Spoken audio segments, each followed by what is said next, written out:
ਦਰਸ਼ਕੋ break ਤੋਂ ਬਾਅਦ ਤੁਹਾਡਾ ਸਭ ਦਾ ਨਿੱਘਾ ਸਵਾਗਤ ਹੈ। ਅਗਲੇ ਸ਼ੋ ਤੋਂ ਪਹਿਲਾਂ ਅਸੀਂ ਪ੍ਰਦਰਸ਼ਕਾਂ ਨੂੰ ਦੱਸ ਦਈਏ ਵਿਊਅਰਸ, ਜੇ ਤੁਸੀਂ ਟੀਵੀ 84 ਨਾਲ ਜਾਂ ਪ੍ਰੋਗਰਾਮ ਸੱਚੋ ਸੱਚ ਨਾਲ ਫੇਸਬੁੱਕ ਰਾਹੀਂ ਜੁੜੇ ਤੇ ਇਸ ਨੂੰ ਵੱਧ ਤੋਂ ਵੱਧ ਲਾਈਕ ਕਰੋ ਤੇ ਸ਼ੇਅਰ ਕਰੋ ਅਤੇ ਨਾਲ ਹੀ YouTube ਤੇ ਸਬਸਕ੍ਰਾਈਬ ਕਰੋ। Thank you so much. So keep watching TV 84। ਜੀ ਡਾਕਟਰ ਸਾਹਿਬ, ਅਗਲੇ ਸ਼ੋ ਬਾਰੇ ਤੁਹਾਡੇ ਵਿਚਾਰ ਜਾਣਨੇ ਚਾਹਾਂਗੇ। ਜੀ ਡਾਕਟਰ ਸਾਹਿਬ, ਕੀ ਵਿਚਾਰ ਨੇ ਤੁਹਾਡੀਆਂ?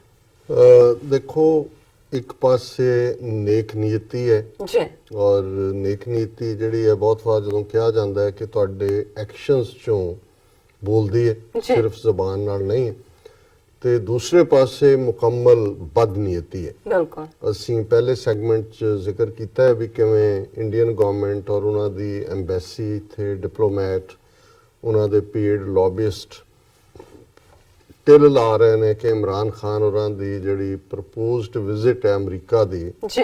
ਉਸ ਨੂੰ ਕਿਵੇਂ ਸਕਟਲ ਕੀਤਾ ਜਾਏ, ਉਸ ਨੂੰ ਕਿਵੇਂ ਜਿਹੜਾ ਹੈ ਉਸ ਨੂੰ ਨਾਕਾਮਯਾਬ ਕੀਤਾ ਜਾਏ ਔਰ ਉਸ ਦੇ ਵਿੱਚ ਕਿਵੇਂ ਜਿਹੜਾ ਹੈ ਉਹ ਰੁਕਾਵਟਾਂ ਖੜੀਆਂ ਕੀਤੀਆਂ ਜਾਣ। ਬਿਲਕੁਲ। ਸੋ ਜ਼ਾਹਰ ਹੈ ਦੂਸਰੇ ਪਾਸੇ ਅਸੀਂ ਕਰਤਾਰਪੁਰ ਕੋਰੀਡੋਰ ਜਿਹਦੀ ਸੰਗੇ ਬੁਨਿਆਦ 26 ਨਵੰਬਰ 2018 ਨੂੰ ਰੱਖੀ ਗਈ ਔਰ ਉਸ ਦੇ ਨਾਲ 30 ਮਿਲੀਅਨ ਸਿੱਖਾਂ ਦੀ 70 ਸਾਲ ਤੋਂ ਜ਼ਿਆਦਾ ਦੀ ਅਰਦਾਸ ਪੂਰੀ ਹੋਈ। ਸਿੱਖਾਂ 'ਚ ਇੱਕ ਚਾਅ, ਇੱਕ ਮਲਹਾਰ ਔਰ ਇੱਕ ਅੰਤਾਂ ਦਾ ਇੱਕ ਖੁਸ਼ੀ ਦਾ ਮਾਹੌਲ ਬਣਿਆ। ਲੇਕਿਨ ਉਹਨੂੰ ਸੈਬੋਟਾਜ ਕਰਨ ਦੇ ਲਈ ਜਾਂ ਉਸ ਜਿਹਨੂੰ ਕਹਿੰਦੇ ਨੇ ਰੰਗ 'ਚ ਭੰਗ ਪਾਉਣ ਦੇ ਲਈ ਕਿਵੇਂ ਉਹਨਾਂ ਨੇ ਆਪਣੇ ਜਿਹੜੇ ਹਿੰਦੂ ਤੋਂ ਵੀ ਸ਼ੋਅ ਬॉय ਪੱਗਾਂ ਵਾਲੇ ਅਮਰਿੰਦਰ ਹੋਏ, ਉਹਨਾਂ ਦਾ ਮੀਡੀਆ ਹੋਏ, ਉਹਨਾਂ ਦੇ ਇਲੈਕਟ੍ਰੋਨਿਕ ਮੀਡੀਆ ਤੇ ਰੋਜ਼ ਮੁਫਤ ਦੇ ਬੈਠੇ ਹੋਏ ਐਕਸਪਰਟ ਹੋਣ, ਉਹਨਾਂ ਨੇ ਕਿਵੇਂ ਕਰਤਾਰਪੁਰ ਕੋਰੀਡੋਰ ਨੂੰ ISI ਕੋਰੀਡੋਰ, ਦਹਿਸ਼ਤਗਰਦੀ ਔਰ ਖਾਲਿਸਤਾਨ ਦੀ ਮੂਵਮੈਂਟ ਰਿਵਾਈਵਲ, ISI ਦਾ ਸਾਰਾ ਇਸ ਨੂੰ ਪਲਾਟ ਬਣਾ ਕੇ ਦੱਸਿਆ।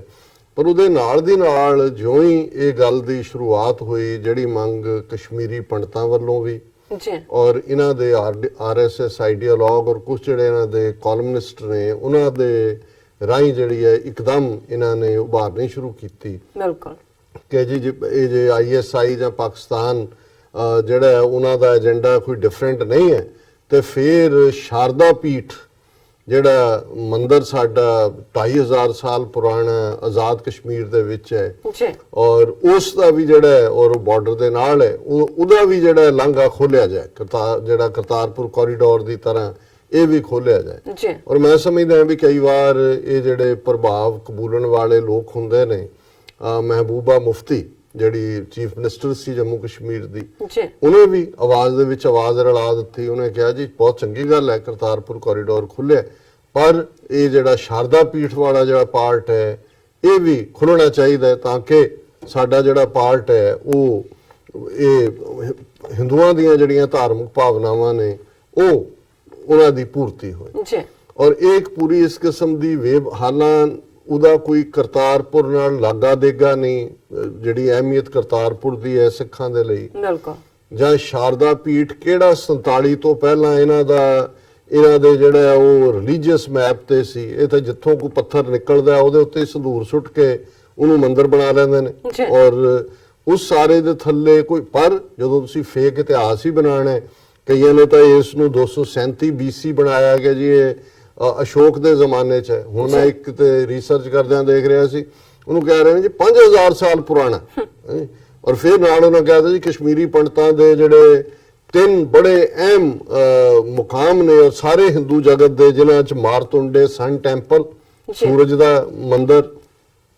ਅਨੰਤਨਾਗ ਦੇ ਵਿੱਚ, ਦੂਸਰਾ ਅਮਰਨਾਥ। ਉਹ ਅਮਰਨਾਥ 20ਵੀਂ ਸਦੀ 'ਚ ਇੱਕ ਮੁਸਲਮਾਨ ਗਵਾਲੇ ਨੇ ਜਿਹੜਾ ਉਹਨੂੰ ਜਿਹੜਾ ਉਹ ਸਾਹਮਣੇ ਲਿਆਂਦਾ। ਇਹ ਕਿਹੜਾ ਹਜ਼ਾਰਾਂ ਜਾਂ ਸੈਂਕੜਿਆਂ ਸਾਲਾਂ ਤੋਂ ਅਮਰਨਾਥ ਸੀ, ਹੁਣ ਅਮਰਨਾਥ ਨੂੰ ਐਂ ਬਣਾ ਦਿੱਤਾ ਜਿਵੇਂ ਮੱਕੇ ਦਾ ਹੱਜ ਹੁੰਦਾ ਜਾਂ ਦਰਬਾਰ ਸਾਹਿਬ ਦੀ ਜ਼ਿਆਰਤ ਹੁੰਦੀ ਹੈ। ਔਰ ਉਹਦੇ ਤੇ ਕਿਵੇਂ ਸਰਕਾਰਾਂ ਔਰ ਕਿਵੇਂ ਅਮਰਨਾਥ ਇਸ ਯਾਤਰਾ ਦੇ ਬਹਾਨੇ ਉੱਥੇ ਉਹ ਜ਼ਮੀਨ ਕਾਬੂ ਕਰਨਾ ਚਾਹੁੰਦੇ ਸੀ, ਕਿਉਂਕਿ ਤਾਂ ਕਿ ਉੱਥੇ ਇਹ ਹੋਏ ਕਿ ਜੀ ਅਸੀਂ ਜਿਹੜਾ ਉਹ ਟੈਂਪਰੇਰੀ ਬਣਾ ਰਹੇ ਹਾਂ ਜੀ। ਉਹ ਕਸ਼ਮੀਰੀ ਖਲੋ ਗਏ, ਉਹ ਉਹਨਾਂ ਦਾ ਜਿਹੜਾ ਗਵਰਨਰ ਪਿਛਲਾ ਸੀ, ਇਹਨਾਂ ਨੇ ਉਹਨੂੰ ਸਿਨਾ ਨੂੰ ਬਣਾਇਆ ਹੋਇਆ, ਉਹਦਾ ਚਾਲ ਸਫਲ ਨਹੀਂ ਹੋਈ।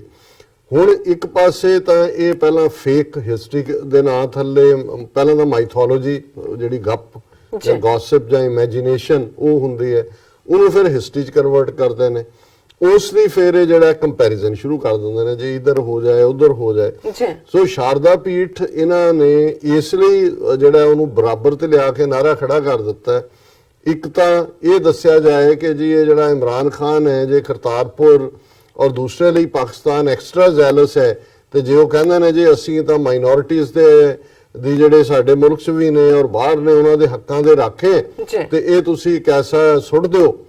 ਇਮਤਿਹਾਨ। ਉਹਨਾਂ ਨੂੰ ਕਹੋ ਦੇਖ ਲਓ ਜੀ ਇਹ ਤਾਂ ਹੈ ਹੀ ISI ਦਾ ਕੰਮ ਸਿਰਫ ਖਾਲਿਸਤਾਨੀਆਂ ਨੂੰ ਪ੍ਰਮੋਟ ਕਰਨ ਲਈ, ਔਰ ਜਦੋਂ ਮੀਟਿੰਗ ਵੀ ਹੁੰਦੀ ਹੈ ਉਹਨਾਂ ਨੂੰ ਕਹਿੰਦਾ ਜੀ ਦੇਖੋ ਇਸ ਗੱਲ ਦਾ ਧਿਆਨ ਰੱਖਣਾ ਇਹ ਜਿਹੜਾ ਉਹਨਾਂ ਦੇ ਬ੍ਰੇਨ ਵਾਸ਼ ਨਾ ਹੋ ਜਾਣ ਸਾਡੇ ਯਾਤਰੀਆਂ ਦੇ ਜਿਨ੍ਹਾਂ ਨੇ ਜਾਣਾ। ਜੀ ਪਰ ਦੂਸਰਾ ਐਸਪੈਕਟ ਅਸੀਂ ਦੇਖ ਰਹੇ ਹਾਂ ਕਿ ਵੀ ਉੱਥੇ ਜਿੱਥੇ ਨਾਨ ਐਗਜ਼ਿਸਟੈਂਟ ਗੱਲਬਾਤ ਹੈ ਜਾਂ ਪਾਕਿਸਤਾਨ ਦੇ ਵਿੱਚ ਲੱਖਾਂ ਹਿੰਦੂ ਰਹਿੰਦੇ ਨੇ, ਕਿੰਨੇ ਕੁ ਹਿੰਦੂ ਪਾਕਿਸਤਾਨ ਦੇ ਸਿੰਧ ਚੋਂ ਜਾਂ ਦੂਸਰੇ ਖਿੱਤਿਆਂ ਚੋਂ ਉਹ ਸ਼ਾਰਦਾ ਪੀਠ ਦੇ ਦਰਸ਼ਨਾਂ ਨੂੰ ਆਉਂਦੇ ਨੇ। ਜੀ ਹੁਣ ਇਹ ਜ਼ਾਹਰ ਹੈ ਵੀ ਉਹ ਕੋਈ ਐਵੇਂ ਖੰਡਰਾਤ ਬਣਿਆ ਹੋਇਆ ਜਿੱਥੇ ਮਰਜ਼ੀ ਹੋ ਜਾਏ, ਔਰ ਇਸ ਨੂੰ ਇਹਨਾਂ ਨੇ ਫਿਰ 5000 ਸਾਲ ਪੁਰਾਣਾ ਵੀ ਬਣਾਤਾ, ਫਿਰ ਉਹਦੇ ਨਾਲ 2300 ਸਾਲ ਪਹਿਲਾਂ ਅਸ਼ੋਕ ਦੇ ਪੀਰੀਅਡ ਨਾਲ ਵੀ ਜੋ ਫਿਰ ਕਿਹਾ ਜੀ ਇਹ ਜਿਹੜੀਆਂ ਵੱਡੀਆਂ ਯੂਨੀਵਰਸਿਟੀਆਂ ਸੀ ਸਾਡੀਆਂ, ਪੀਠ ਦਾ ਮਤਲਬ ਹੀ ਨੌਲੇਜ, ਫਿਰ ਸ਼ੰਕਰਾ ਨਾਲ ਜੋੜਤਾ ਕਿ ਜੀ ਸ਼ੰਕਰਾਚਾਰੀਆ ਜਿਹੜਾ ਸਾਡਾ ਗ੍ਰੇਟ ਸਕਾਲਰ ਜਿਹਨੇ ਬੁੱਧਿਜ਼ਮ ਨੂੰ ਦਾ ਬੇੜਾ ਗਰਕ ਕੀਤਾ, ਲੱਖਾਂ ਬੋਧੀ ਮਰਵਾਏ ਮਾਰੇ, ਜੀ ਉਹਦਾ ਇਹ ਲਰਨਿੰਗ ਸੈਂਟਰ ਸੀ। ਸੋ ਕੁੱਲ ਮਿਲਾ ਕੇ ਇਹਨਾਂ ਨੇ ਸ਼ਾਰਦਾ ਪੀਠ ਦਾ ਇਹ ਇੱਕ ਬਲੌਕਰ ਜਾਂ ਇੱਥੇ ਜਿਹਨੂੰ ਮੰਕੀ ਰੈਂਚ ਕਹਿੰਦੇ ਨੇ, ਜੀ ਕਿ ਜਦੋਂ ਤੁਸੀਂ ਭੱਜ ਰਹੇ ਹੋ ਤੇ ਉਹ ਮੰਕੀ ਰੈਂਚ ਤੁਹਾਡੇ ਰਾਹ ਸੁੱਟ ਦਿਓ, ਤੁਹਾਡੀ ਚਾਲ ਖਲੋ ਜਾਂਦੀ ਹੈ ਜਾਂ ਤੁਸੀਂ ਭੱਜਣੋਂ ਹਟ ਜਾਂਦੇ ਹੋ, ਉਹ ਮੰਕੀ ਰੈਂਚ ਸੁੱਟਿਆ ਸੀ। ਪਰ ਮੈਂ ਸਮਝਦਾ ਹਾਂ ਵੀ ਪਾਕਿਸਤਾਨ ਦੇ ਵਿੱਚ ਇਮਰਾਨ ਖਾਨ ਹੋਰਾਂ ਦੀ ਨੇਕ ਨੀਤੀ ਔਰ ਜ਼ਾਹਰ ਹੈ ਉਹਨਾਂ ਦੀ ਟੀਮ ਦੇ ਵਿੱਚ ਉਹ ਸਿਆਣੇ ਲੋਕ ਨੇ ਜਿਹੜੇ ਇਹਨਾਂ ਸਾਰੀਆਂ ਹੀ ਗੱਲਾਂ ਨੂੰ ਉਹਨਾਂ ਦਾ ਜਿਹੜਾ ਇੰਨੇ ਸਿਆਣਪ ਉਹ ਭਾਵੇਂ ਮਿਲੀਟੈਰਲੀ ਹੋਏ, ਜਿਵੇਂ ਉਸ ਸਾਰੇ ਦਾ ਬਾਲਾਕੋਟ ਦਾ ਜਵਾਬ 24 ਘੰਟੇ ਦੇ ਵਿੱਚ ਦਿੱਤਾ ਹੈ ਔਰ ਉਹਦੇ 'ਚ ਕੋਈ ਯਰਕਣ ਵਾਲੀ ਲਾਈਨ ਨਹੀਂ ਸੀ। ਵਿਦਿਨ 24 ਆਵਰਸ ਉਸ ਕਮਾਂਡ ਦੀ ਮੀਟਿੰਗ ਜਿਨ੍ਹਾਂ ਦੇ ਥੱਲੇ ਨਿਊਕਲੀਅਰ ਅਸਾਸੇ ਨੇ ਔਰ ਉਹਦਾ ਜਵਾਬ ਦਿੱਤਾ ਗਿਆ। ਔਰ ਇਸ ਤੋਂ ਪਹਿਲਾਂ ਕਿ ਕਰਤਾਰਪੁਰ ਕੋਰੀਡੋਰ ਦੇ ਮੁੱਦੇ ਦੇ ਉੱਤੇ ਇਹ ਅੱਗੋਂ ਹੋਰ ਕੋਈ ਸ਼ਰਾਰਤ ਕਰਨ ਜਾਂ ਰੁਕਾਵਟਾਂ ਕਰਨ, ਉਹਨਾਂ ਨੇ ਆਪਣੇ ਆਫੀਸ਼ੀਅਲਸ ਵੀ ਭੇਜੇ, ਭਾਵੇਂ ਦਿੱਲੀ ਦੀ ਥਾਂ ਅਟਾਰੀ ਮੀਟਿੰਗ ਹੋਈ, ਫਿਰ ਵਾਗਾ ਮੀਟਿੰਗ ਵੇਲੇ ਵੀ ਭਾਵੇਂ ਇਹ ਜਿਹੜੀਆਂ ਨੇ ਨਾ ਮੰਨਣਯੋਗ ਸ਼ਰਤਾਂ ਰੱਖ ਰਹੇ ਨੇ, ਪਰ ਪਾਕਿਸਤਾਨ ਨੇ ਬੜਾ ਕੂਲਲੀ ਇਹਨੂੰ ਹੈਂਡਲ ਕੀਤਾ। ਪਰ ਇੱਕ ਮੈਂ ਸਮਝਦਾ ਹਾਂ ਕਿ ਜਿਸ ਨੂੰ ਜਿਹੜੀ ਖਬਰ ਇੰਡੀਅਨ ਮੀਡੀਆ ਨੇ ਵੀ ਗਾਇਬ ਕਰਤੀ, ਕੋਈ ਉਹਦੇ ਤੇ ਡਿਸਕਸ਼ਨਸ ਨਹੀਂ ਹੋਈਆਂ, ਇੰਡੀਅਨ ਗਵਰਨਮੈਂਟ ਦੇ ਕੋਈ ਜਿਹੜਾ ਥੈਂਕ ਯੂ ਨੋਟ ਤਾਂ ਦੂਰ ਦੀ ਗੱਲ ਹੈ, ਐਕਨੋਲਜ ਕਰਨ ਤੱਕ ਵੀ ਕੋਈ ਬਹੁਤੀ ਗੱਲ ਨਹੀਂ ਹੋਈ। ਔਰ ਜਿਸ ਸਾਰੇ ਨੂੰ ਅਗੇਨ ਇਹਨੂੰ ਛਿੱਕਾ ਕਿਹਾ ਜਾਏ ਡਿਪਲੋਮੈਟਿਕਲੀ ਜਾਂ ਪੋਲੀਟੀਕਲੀ ਜਾਂ ਕੋਈ ਹੋਰ ਕਿਹਾ ਜਾਏ, ਪਰ ਇਹ ਖਬਰ ਜਿਹੜੀ ਕਿ ਬੜੀ ਪ੍ਰੋਮੀਨੈਂਟਲੀ ਲੱਗਣੀ ਚਾਹੀਦੀ ਸੀ, ਡਿਸਕਸ਼ਨ ਹੁੰਦੀ, ਜਿਵੇਂ ਸਿੱਖਾਂ ਨੇ ਕਰਤਾਰਪੁਰ ਕੋਰੀਡੋਰ ਵੈਲਕਮ ਕੀਤਾ ਸੀ, ਹਿੰਦੂ ਇਵੇਂ ਹੀ ਕਰਦੇ ਦੁਨੀਆ ਭਰ 'ਚ। ਹੁਣ ਖਬਰ ਇਹ ਹੈ ਕਿ Pakistan approves plan to open Hindu temple corridor in Pakistan, Pakistani Kashmir media report. Pakistan ਨੇ ਐਲਾਨ ਕਰ ਦਿੱਤਾ ਹੈ ਕਿ ਜੀ ਅਸੀਂ ਇਹ ਜਿਹੜਾ ਸ਼ਾਰਦਾ ਪੀਠ ਮੰਦਿਰ ਹੈ ਇਹਦਾ ਵੀ ਭਾਰਤ ਦੇ ਕਸ਼ਮੀਰ ਦੇ ਨਾਲ ਜਿਹੜਾ ਉਹ ਕੋਰੀਡੋਰ ਉਸ ਨੂੰ ਅਸੀਂ ਬਣਾਵਾਂਗੇ ਅਸੀਂ। ਔਰ ਤਾਂ ਕਿ ਔਰ ਇਹ ਖਬਰ ਜਿਹੜੀ ਹੈ ਇਸਲਾਮਾਬਾਦ ਦੀ ਡੇਟ ਲਾਈਨ ਨਾਲ ਲੱਗੀ ਹੈ 25 ਮਾਰਚ, ਜਿਹਨਾਂ ਦੀ ਆਪਣੀ ਏਜੰਸੀ PTI ਦੀ ਦੇਣਾ ਮਜਬੂਰੀ ਬਣਿਆ। Pakistan government on Monday approved a proposal to establish a corridor that will allow Hindu pilgrims from India to visit Sharda Peeth, an ancient Hindu temple and cultural site in Pakistani Kashmir, according to media report। उन्होंने media reports किया, उन्होंने पाकिस्तान ने कहा जी ठीक है। फिर उन्होंने कहा जी शारदा पीठ दूसरा होएगा रिलीजियस ਜਿਹੜਾ ਕਰਤਾਰਪੁਰ ਕੋਰੀਡੋਰ ਤੋਂ ਬਾਅਦ ਜਿਹੜਾ ਖੁੱਲਿਆ ਜਾਏਗਾ। ਔਰ ਉਹਨਾਂ ਨੇ ਇੰਡੀਆ ਨੇ ਆਲਰੇਡੀ ਪਾਕਿਸਤਾਨ ਨੂੰ ਟੈਂਪਲ ਕੋਰੀਡੋਰ ਦੀ ਪਲੈਨਿੰਗ, ਇਹਦਾ ਮਤਲਬ ਕਰਤਾਰਪੁਰ ਕੋਰੀਡੋਰ ਤੋਂ ਬਾਅਦ ਇੰਡੀਆ ਨੇ ਬਾਹਰ ਰੌਲਾ ਤਾਂ ਨਹੀਂ ਪਾਇਆ ਕਿ ਜੀ ਉਹਨਾਂ ਨੂੰ ਦਿੱਤਾ ਹੈ, ਲੇਕਿਨ ਕਾਊਂਟਰ ਕਰਨ ਲਈ ਆਲਰੇਡੀ ਉਹਨਾਂ ਨੇ ਇਹਦਾ ਜਿਹੜਾ ਅੜਿੰਗਾ ਜਿਹੜਾ ਉਡਾ ਦਿੱਤਾ ਸੀ ਇਸ ਸ਼ਾਰਦਾ ਪੀਠ ਦਾ। ਔਰ ਉਹਦੇ ਚ ਜਿਹੜਾ ਉਹਨਾਂ ਨੇ ਕਿਹਾ after Kartarpur a piece of big news is in the offing for Hindus.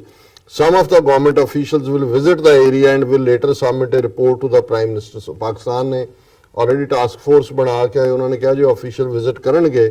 ਔਰ ਇਮਰਾਨ ਖਾਨ ਨੂੰ ਜਿਹੜੀ ਹੈ ਉਹ ਰਿਪੋਰਟ ਦਿੱਤੀ ਜਾਏਗੀ। ਫਿਰ ਉਹਨਾਂ ਨੇ ਕਿਹਾ ਕਿ ਵੀ ਇਹ Pakistan has decided to open the Sharda temple, ਇਹ ਉਹਨਾਂ ਦੇ ਜਿਹੜੇ ਨੇ ਮੈਂਬਰ ਨੈਸ਼ਨਲ ਅਸੈਂਬਲੀ ਕਹਿ ਰਹੇ ਨੇ ਰਮੇਸ਼ ਕੁਮਾਰ ਪਾਕਿਸਤਾਨ ਦੀ ਤਹਿਰੀਕ ਇਨਸਾਫ ਪਾਰਟੀ ਦੇ ਜੀ Pakistan has decided to open the Sharda temple. Work on the project will start from the current year, after which Hindus in Pakistan will also be able to visit the site. ਉਹਨਾਂ ਨੇ ਕਿਹਾ ਜੀ ਇਸੇ ਸਾਲ ਹੀ ਜੀ ਅਸੀਂ ਸ਼ਾਰਦਾ ਪੀਠ ਦੇ ਉੱਤੇ ਵੀ ਕੰਮ ਸ਼ੁਰੂ ਕਰਵਾ ਦੇਣੇ ਔਰ ਉਹਦੇ ਚ ਉਹਨਾਂ ਨੇ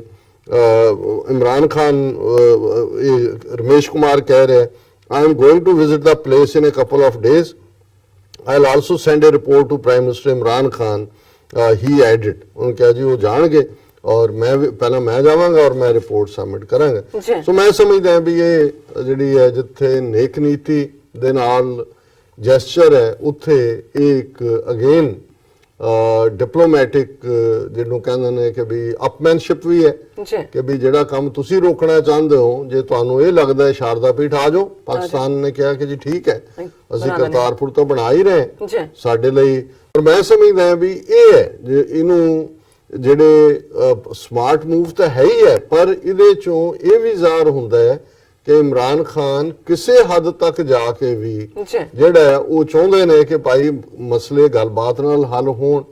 ਔਰ ਬੇਸ਼ੱਕ ਮੋਦੀ ਨੇ ਜਿਹੜੇ ਪਿਛਲੇ ਫੰਕਸ਼ਨ ਸੀ ਪਾਕਿਸਤਾਨ ਡੇ ਦੇ ਉਹ ਜਿਹੜੇ ਨੇ 23 ਮਾਰਚ ਵਾਲੇ ਬਾਈਕਾਟ ਕਰਵਾਏ ਇਸਲਾਮਾਬਾਦ ਚ ਵੀ ਦਿੱਲੀ ਚ ਵੀ ਪਰ ਨਾਲ ਗ੍ਰੀਟਿੰਗਸ ਵਧਾਈ ਦਾ ਮੈਸੇਜ ਵੀ ਭੇਜਿਆ ਉਹਨੂੰ ਵੀ ਇਮਰਾਨ ਖਾਨ ਨੇ ਜਿਹੜਾ ਬੜਾ ਵੈਲੀ ਰਿਸੀਵ ਕਰਕੇ ਜਿਹਨੂੰ ਕਹਿੰਦੇ ਨੇ ਵੀ ਥੈਂਕ ਯੂ ਨੋਟ ਦਿੱਤਾ ਔਰ ਹੁਣ ਵੀ ਇਹ ਜਿਹੜਾ ਸ਼ਾਰਦਾ ਪੀਠ ਮੂਵ ਹੈ ਇਹ ਇੱਕ ਇਮਾਨਦਾਰੀ ਦੇ ਨਾਲ ਉਹਨਾਂ ਨੇ ਉਹਨਾਂ ਨੂੰ ਕਿਹਾ ਹੁਣ ਦੇਖੋ ਪਰ ਇਹ ਸਾਰਾ ਪਾਰਟ ਹੁਣ ਨਹੀਂ ਕਹਿੰਦੇ ਕਿ ਜੀ ਸ਼ਾਰਦਾ ਪੀਠ 'ਚ ਕੋਰੀਡੋਰ ਬਣ ਗਿਆ ਤੇ ਆਰਐਸਐਸ ਦੇ ਜਿਹੜੇ ਬੰਦੇ ਨੇ ਉਹ ਜਾ ਕੇ ਪਾਕਿਸਤਾਨ 'ਚ ਗੜਬੜ ਕਰਨਗੇ ਜਾਂ ਇਹਦੇ ਰਾਹੀਂ ਵੀ ਹੁਣ ਜੇ ਖਾਲਿਸਤਾਨੀਆਂ ਨੇ ਜਾਣਾ ਹੀ ਹੈ ਪਾਕਿਸਤਾਨ ਜਾਂ ਪਾਕਿਸਤਾਨ ਦੇ ਨਾਲ ਉਹ ਫਿਰ ਸ਼ਾਰਦਾ ਪੀਠ ਰਾਹੀਂ ਕਿਉਂ ਨਹੀਂ ਜਾ ਸਕਦੇ ਬਿਲਕੁਲ ਕਿਉਂਕਿ ਜੇ ਉੱਥੇ ਇਹਨਾਂ ਨੇ ਮੰਗ ਕਰਤਾਰਪੁਰ 'ਚ ਕਰਦੇ ਨੇ ਜੀ ਹਿੰਦੂ ਵੀ ਜਾ ਸਕਦੇ ਨੇ ਤੇ ਫਿਰ ਸਿੱਖ ਵੀ ਜਾਣਗੇ ਸ਼ਾਰਦਾ ਪੀਠ ਵੀ ਜਾਣਗੇ ਜੀ ਫਿਰ ਤੁਸੀਂ ਕਰਤਾਰਪੁਰ ਕੋਰੀਡੋਰ ਰਾਹੀਂ ਖਾਲਿਸਤਾਨੀਆਂ ਨੂੰ ਜਾਣ ਦੀ ਕੀ ਲੋੜ ਹੈ ਸ਼ਾਰਦਾ ਪੀਠ ਰਾਹੀਂ ਜਾਣਗੇ ਵੀ ਤੁਹਾਡੇ ਵੀ ਜੇ ਤੁਸੀਂ ਇਹ ਹੱਕ ਮੰਗਦੇ ਹੋ ਕਿ ਜੀ ਸਿਰਫ ਸਿੱਖਾਂ ਨੂੰ ਅਲਾਉ ਨਾ ਕਰੋ ਅਸੀਂ ਵੀ ਜਾਈਏ ਫਿਰ ਸਿੱਖ ਕਿਉਂ ਨਹੀਂ ਜਾ ਸਕਦੇ ਸੋ ਲੇਕਿਨ ਗੱਲ ਇੱਕ ਪਾਸੇ ਟੋਟਲੀ ਬੇਈਮਾਨੀ ਦੀ ਹੈ ਦੂਸਰੇ ਪਾਸੇ ਇੱਕ ਗੁੱਡਵਿਲ ਹੈ ਜਿਹਦੇ ਰਾਹੀਂ ਉਹ ਇਮਰਾਨ ਖਾਨ ਦੁਨੀਆ ਨੂੰ ਵੀ ਦੱਸ ਰਹੇ ਨੇ ਜੀ ਕਿ ਦੇਖ ਲਓ ਅਸੀਂ ਕਿਸੇ ਹੱਦ ਤੱਕ ਵੀ ਜਾਣ ਨੂੰ ਤਿਆਰ ਹੈ ਇਹ ਹੁਣ ਇਹਨਾਂ ਨੇ ਦੇਖਣਾ ਹੈ ਵੀ ਇਹ ਜਿਵੇਂ ਸੰਤ ਪਿੰਡਾਂ ਵਾਲੇ ਕਹਿੰਦੇ ਸੀ ਕਿ ਭਾਈ ਅਸੀਂ ਨਾਲ ਰਹਿਣਾ ਚਾਹੁੰਦੇ ਹਾਂ ਪਰ ਬਰਾਬਰ ਦੇ ਸ਼ਹਿਰੀ ਬਣ ਕੇ ਇਹਨਾਂ ਨੇ ਦੇਖਣਾ ਸਾਨੂੰ ਨਾਲ ਰੱਖਣਾ ਹੈ ਕਿ ਨਹੀਂ ਰੱਖਣਾ ਪਰ ਜਿਸ ਦਿਨ ਭਾਰਤੀ ਫੌਜ ਦੇ ਪੈਰ ਦਰਬਾਰ ਸਾਹਿਬ ਦੀ ਹਦੂਦ 'ਚ ਪਏ ਖਾਲਿਸਤਾਨ ਦੀ ਨਹੀਂ ਰੱਖੀ ਜਾਏਗੀ ਸੋ ਜ਼ਾਹਿਰ ਹੈ ਪਾਕਿਸਤਾਨ ਦਾ ਇਹੀ ਮੈਸੇਜ ਹੈ ਕਿ ਵੀ ਆਹ ਜੈਸਚਰ ਨੇ ਨਹੀਂ ਹੈ ਫਿਰ ਲੜਨ ਲਈ ਅਸੀਂ ਤਿਆਰ ਹਾਂ ਫਿਰ ਜੇ ਤੁਹਾਨੂੰ ਇਹੀ ਲੱਗਦਾ ਵੀ ਲੜਾਈ ਮਸਲੇ ਦਾ ਹੱਲ ਹੈ ਤੇ ਫਿਰ ਅਸੀਂ ਵੀ ਕੋਈ ਜਿਹੜਾ ਉਹ ਚੂੜੀਆਂ ਨਹੀਂ ਪਾਈਆਂ ਹੋਈਆਂ ਜੀ ਡਾਕਟਰ ਸਾਹਿਬ ਬਿਲਕੁਲ ਇੱਥੇ ਲੈਣਾ ਬ੍ਰੇਕ ਤੋਂ ਪਹਿਲਾਂ ਅਸੀਂ ਪ੍ਰਦਰਸ਼ਕਾਂ ਦੇ ਸਰੋਤਿਆਂ ਨੂੰ ਫਿਰ ਦੁਬਾਰਾ ਅਪੀਲ ਤੇ ਬੇਨਤੀ ਕਰ ਦਈਏ ਵੀਅਰਸ ਜਿਸ ਤਰ੍ਹਾਂ ਕਿ ਤੁਸੀਂ ਜਾਣਦੇ ਹੋ ਕਿ ਟੀਵੀ 84 ਮਨੁੱਖੀ ਹੱਕਾਂ ਦਾ ਪਹਿਰੇਦਾਰ ਹੈ ਟੀਵੀ 84 ਸਿੱਖਾਂ ਕਸ਼ਮੀਰੀਆਂ ਤੇ ਭਾਰਤੀਆਂ ਨਾਰਥ ਈਸਟ ਸਟੇਟਾਂ ਦੇ ਲੋਕਾਂ ਦੇ ਸਵੈਰਨੇਨੇ ਦੇ ਹੱਕਾਂ ਦਾ ਹਾਮੀ ਹੈ ਅਸੀਂ ਚਾਹਾਂਗੇ ਕਿ ਤੁਸੀਂ ਟੀਵੀ 84 ਦੀ ਵੱਧ ਤੋਂ ਵੱਧ ਮਾਈਕ ਸਹਾਇਤਾ ਕਰੋ ਤੁਸੀਂ ਆਪਣੀ ਮਾਈਕ ਸਹਾਇਤਾ ਸਾਡੀ ਵੈਬਸਾਈਟ tv84.tv ਤੇ ਜਾ ਕੇ ਪੇਪਲ ਦੀ ਵਰਤੋਂ ਕਰਕੇ ਵਨ ਟਾਈਮ ਡੋਨੇਟ ਕਰ ਸਕਦੇ ਹੋ ਮੰਥਲੀ ਡੋਨੇਟ ਵੀ ਕਰ ਸਕਦੇ ਹੋ ਤੁਸੀਂ ਟੀਵੀ 84 ਦੇ ਨਾਮ ਤੇ ਚੈੱਕ ਬਣਾ ਕੇ ਸਾਨੂੰ ਮੇਲ ਵੀ ਕਰ ਸਕਦੇ ਹੋ ਸਾਡੇ ਇਸ ਪਤੇ ਤੇ 36-01 37th Avenue Long Island City New York 11101 USA ਜਾਂ ਫਿਰ ਤੁਸੀਂ ਸਾਨੂੰ ਫੋਨ ਰਾਹੀਂ ਵੀ ਸੰਪਰਕ ਕਰ ਸਕਦੇ ਹੋ ਸਾਡੇ ਫੋਨ ਨੰਬਰ ਤੇ 5164060694 ਵਿਊਅਰਸ ਤੁਸੀਂ ਨਾਲ ਇਸ ਤਰ੍ਹਾਂ ਬਣੇ ਰਹਿਣਾ ਮਿਲਦੇ ਹਾਂ ਆਫਟਰ ਦਿਸ ਸ਼ਾਰਟ ਬ੍ਰੇਕ